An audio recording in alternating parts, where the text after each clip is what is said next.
Hi guys, welcome to the little woodshop. Today we're going to work on the old Imbuia table. The lady who this used to belong to, she wanted to paint the top. I said please don't, let's see if we can save it. It's such a gorgeous wood, it's a very scarce wood, it's not very available at the moment. So I hope we can save it. We're going to try our utmost best. I'm going to start disassembling the tabletop clips and everything on the bottom. As you can see on top there's a piece that was broken off. I already biscuited and glued it back. Unfortunately I didn't make any footage of that, but it's a basic glue joint. So yeah, let's start sanding and cleaning and see what we can make out of this. Enjoy.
That's as far as I'm going to take the bottom of the tabletop first.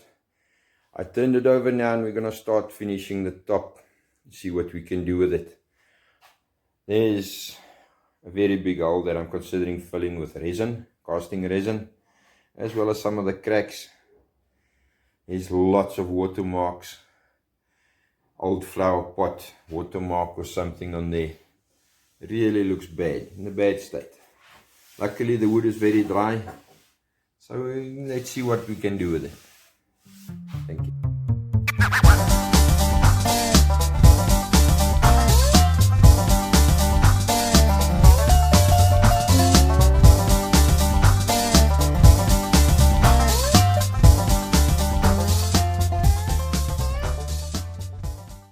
There we go. So after about an hour of sanding, even we sanded the edges just by hand. I didn't think you want to watch us sand all night. We have an idea of what we're going to do next from here on. I think that's going to be it for tonight. Tomorrow evening we will then fill the holes, cracks. There's one little spot here on the end. I don't know what they filled this with. It's a pinkish color and it's rock hard. I think it's an automotive body filler or something they put in there. So I'm not sure still what I'm going to do with that. Probably scratch it out and redo it. Thank you to Sasha for all the work. We're logging out for the night.